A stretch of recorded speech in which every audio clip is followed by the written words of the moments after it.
RSS और BJP रोज इस constitution पर आक्रमण। हम सिर्फ अंग्रेजों से नहीं लड़े थे, हम अंग्रेज और आरएसएस की विचारधारा के खिलाफ लड़े थे।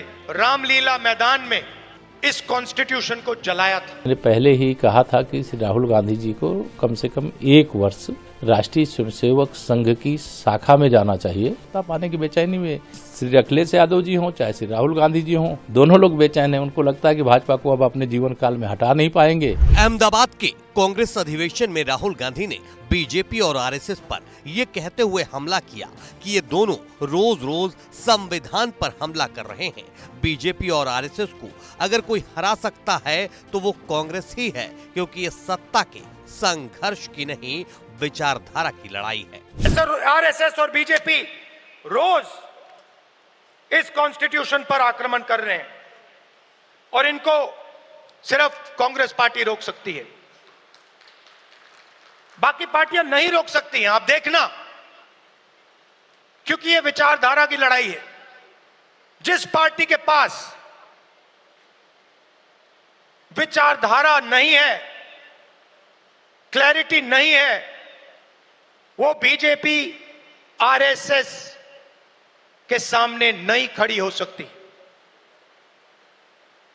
जिस पार्टी के पास विचारधारा है वो ही आरएसएस और बीजेपी का मुकाबला कर सकती है और वो ही आरएसएस और बीजेपी को हराएगी। राहुल गांधी ने इसी मंच से आरएसएस को ये कहते हुए घेरा कि देश के स्वतंत्रता आंदोलन में न सिर्फ अंग्रेजों बल्कि आरएसएस से भी लड़ाई चल रही थी। यह वही आरएसएस है जिसने देश का संविधान लिखे जाने पर उस संविधान की प्रति रामलीला मैदान में जलाई थी। एक बात याद रखिए, भूलिए मत, आजादी में हम सिर्फ अंग्रेजों से नहीं लड़े थे, हम अंग्रेज और आरएसएस की विचारधारा के खिलाफ लड़े थे। ये सारे जो आरएसएस के लोग हैं, इनकी विचारधारा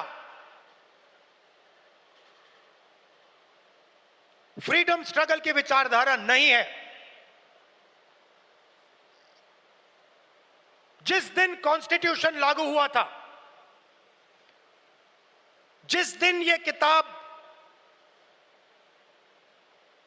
लिखी गई थी, उस दिन इस कॉन्स्टिट्यूशन के खिलाफ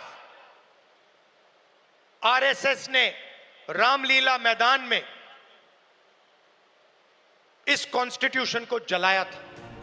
राहुल गांधी ने आरएसएस पर हमला करते हुए कहा कि ये आजादी के कई सालों बाद तक तिरंगे झंडे का सम्मान नहीं करते थे। आरएसएस देश का लोकतंत्र खत्म करना चाहती है। उनकी विचारधारा संवैधानिक संस्थाओं पर कंट्रोल करना है। इस कॉन्स्टिट्यूशन में लिखा है कि हमारे देश का जो झंडा है वो तिरंगा होगा। सालों के लिए आरएसएस ने तिरंगा को सलूट नहीं मारा था। यह सच है। आज जो भी कहें, उनकी विचारधारा कॉन्स्टिट्यूशन के खिलाफ है। वो लोकतंत्र को खत्म करना चाहते हैं, वो हिंदुस्तान की सारी संस्थाओं को कंट्रोल करना चाहते हैं और अंबानी अदानी को हिंदुस्तान का पूरा धन पकड़ाना चाहते हैं। और हमारी विचारधारा कहती है कि यह देश हर जात का, हर धर्म का है, हर भाषा का है। राहुल गांधी आरएसएस पर हमलावर हुए तो बीजेपी भला चुप कैसे बैठती। जवाब देने सामने आए यूपी के डिप्टी सीएम केशव प्रसाद मौर्य ने राहुल गांधी को संघ की शाखा में 1 साल गुजारने का ऑफर दे डाला। ऐसे राहुल गांधी जी को, जो कांग्रेस को अपनी बपौती समझ करके वह लगातार ऐसे बयान देते हैं जिन बयानों का ना उनके पास कोई अंत है और ना उसकी कोई उस संबंध में जानकारी है।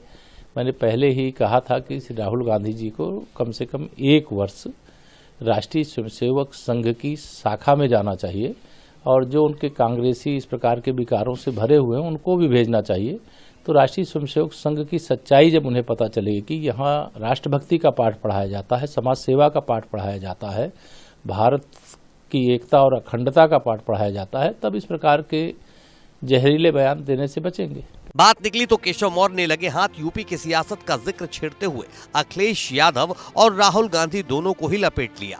बोले सत्ता की बौखलाहट में बेचैन है, लेकिन इनके लिए 2047 तक कोई वैकेंसी नहीं है। लेकिन उस समय तो इनको केवल अपनी जाति याद आ रही थी, गुंडे अपराधी माफिया याद आ रहे थे। उस समय तो पिछड़ा दलित नहीं याद आ रहा था।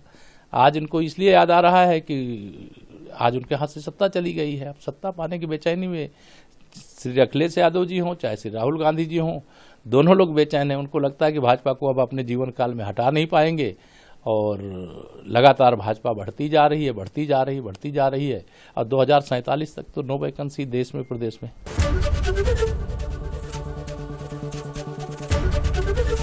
एबीपी गंगा, खबर आपकी, जुबान आपकी।